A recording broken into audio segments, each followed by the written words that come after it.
Assalamu alaikum wa rahmatullahi wa barakatuh. Bienvenue sur Chemin du Tawhid TV. Aujourd'hui, une histoire intemporelle, une histoire de foi, de courage et de sacrifice. C'est le 10 Muharram, le jour d'Achoura. Un jour où la mer s'est ouverte, un jour où un tyran s'est noyé, un jour où un prophète a été sauvé. Et bien plus tard, un jour où un noble petit-fils du prophète sallallahu alayhi wa sallam a été tué. Prépare ton cœur. Ce récit peut transformer ta vision de la foi. Le règne de Pharaon, le pouvoir et l'injustice. À l'époque de l'Égypte ancienne, un roi impitoyable régnait. Son nom, Pharaon. Un homme qui s'est déclaré Dieu, et qui faisait plier des peuples entiers sous son pouvoir. Allah dit dans la sourate Al-Kahza, 28, 4. Pharaon était hautain sur terre, il y avait établi la division parmi ses habitants, réduisant à l'impuissance un groupe d'entre eux, il égorgeait leurs fils et laissait vivantes leurs femmes. Oui, c'était un corrupteur. Ce groupe opprimé, c'était Bani Israël, les enfants d'Israël. Ils vivaient dans la terreur. Travail forcé, torture, et ce décret terrible. Le tout garçon qui naîtra devra être tué. Mais Allah, dans sa sagesse, prépare déjà la délivrance. Dans ce climat de peur, une femme pieuse dépose son nourrisson dans un panier, et le laisse dériver sur le Nil. Ce bébé, c'est Moussa, Moïse, que la paix soit sur lui. Ce bébé abandonné. Allah le guide. Il ne se perd pas. Il ne meurt pas. Non. Il est recueilli par la maison de Pharaon lui-même.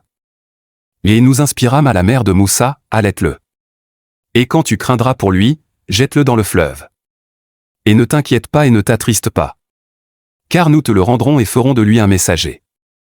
Sourate Al-Kahza, verset 7. Et Allah tient sa promesse. Le bébé grandit dans le palais du tyran. Élevé par les riches, les puissants. Mais son cœur reste pur. Il apprend.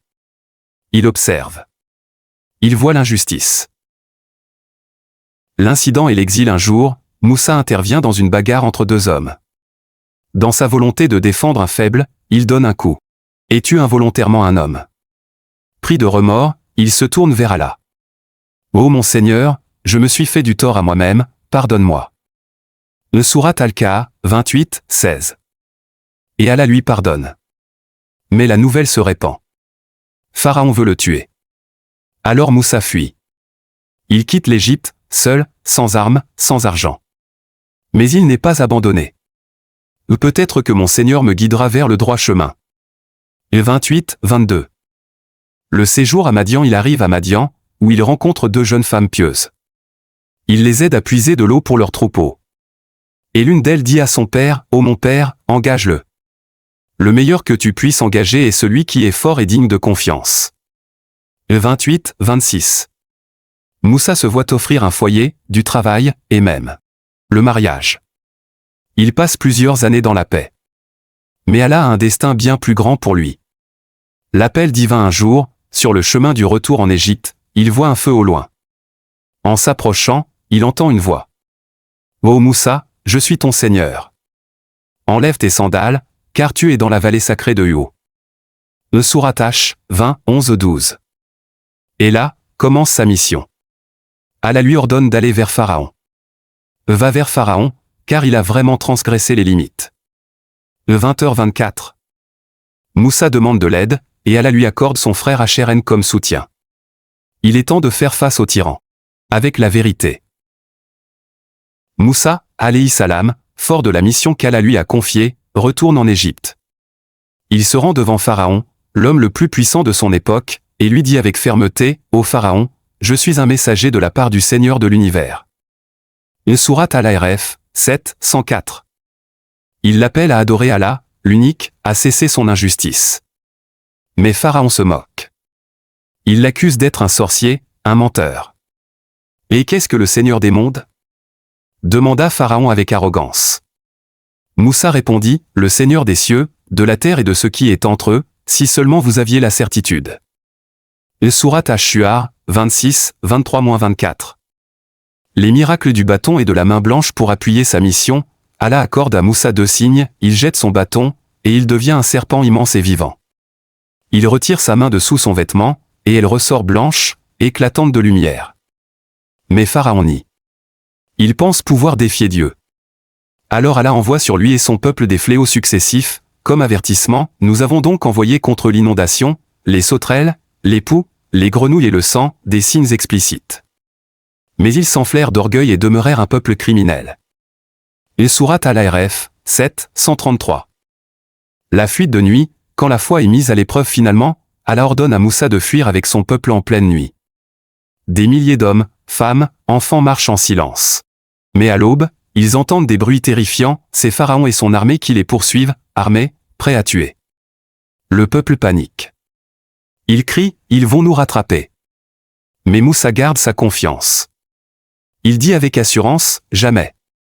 Mon Seigneur est avec moi, il me guidera. Sourate Ash-Shu'ar, 26, 62. Et là, Allah révèle sa puissance. Le miracle de la mer Rouge, Moussa frappe la mer avec son bâton. Et la mer se fend. Oui. La mer se divise en 2 murs d'eau immenses. Alors nous révélâmes à Moussa, frappe la mer de ton bâton. Elle se fendit, et chaque partie fut comme une immense montagne.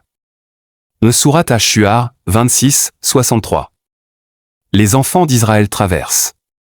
Mais quand Pharaon tente de les suivre, la mer se referme sur lui et son armée.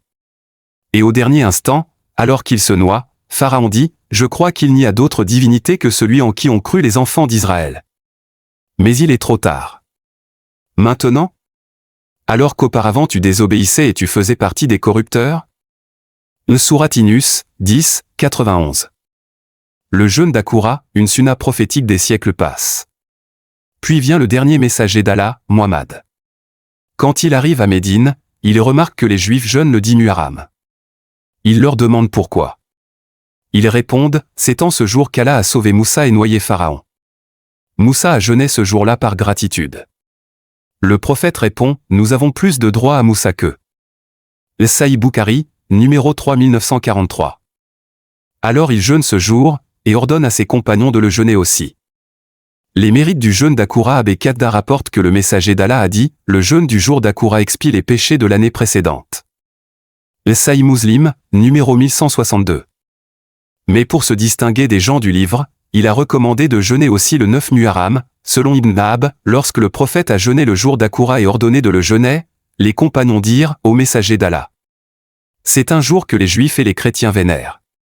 Il répondit, l'année prochaine, si Allah le veut, je jeûnerai le 9e. Muslim, 1134. Ainsi est née la sunna du jeûne du 9 et 10 Muharram, pour se rapprocher d'Allah et exprimer notre gratitude. Mais ce jour porte aussi une blessure, Karbala le 10 Muharram 61 après l'Hégire. Une autre tragédie se joue, cette fois en Irak, dans une ville nommée Karbala. Le petit-fils du prophète, Al-Husayn ibn Al, est cerné par l'armée de Yazd ibn Mu'awiyah. Il avait refusé de reconnaître son califat injuste. Avec 72 de ses proches, Husayn fait face à plus de 30 000 soldats. Ils sont privés d'eau, affamés, encerclés. Et pourtant, il tient bon. Il ne cède pas. Il préfère mourir en homme de vérité, que vivre sous l'injustice. Épée croisée, le martyre d'un homme noble Al-Husayn tombe, épuisé, transpercé de flèches. Il est décapité. Son corps mutilé. Son fils, son frère, sa famille. Tous sont massacrés. Et cela se passe. Un 10 Muharram. Mais que signifie vraiment cette coïncidence? Certains pensent qu'à cause de cette tragédie, il ne faut pas jeûner ce jour. Mais les savants de la Sunna rappellent, le jeûne a été institué avant la tragédie de Karbala. Par le prophète lui-même, qui n'a jamais connu la mort de Husayn, car elle a eu lieu bien après sa mort. Nous honorons Al-Husayn par l'amour, la piété, les invocations, mais pas par l'abandon du jeûne. Que nous enseigne Akoura aujourd'hui? Le jour d'Akoura, ce n'est pas seulement une page d'histoire. C'est un miroir spirituel. Il nous rappelle que le Tao de la foi en l'unique est plus fort que n'importe quel tyran. Que même face à une mer infranchissable, la confiance en Allah ouvre un chemin. Que face à l'oppression, comme Al-Husayn, on reste debout, avec dignité. 3 grandes leçons à retenir. 1. Allah répond à ceux qui se confient à lui. Même dans les ténèbres du Nil, ou encerclé à Karbala, il n'abandonne pas ses serviteurs. 2. Le vrai pouvoir appartient à Allah seul. Pharaon, malgré toute sa puissance, a été englouti par la mer qu'il croyait dominer. 3. La foi sincère est une lumière dans les épreuves. Les croyants de tous les temps ont été éprouvés, mais toujours secourus. Invocation finale au Allah. Donne-nous la foi de Moussa, la patience des enfants d'Israël, la sincérité d'Al-Huzn et la loyauté de Muhammad. Protège-nous des pharaons de notre époque. Fais de nous des porteurs de vérité. Si cette vidéo t'a inspiré, like, partage et abonne-toi à Chemin du Tao TV. Chaque semaine, nous te raconterons des récits de foi, des sagesses du Coran, des histoires vraies qui transforment les cœurs. Que Allah te bénisse.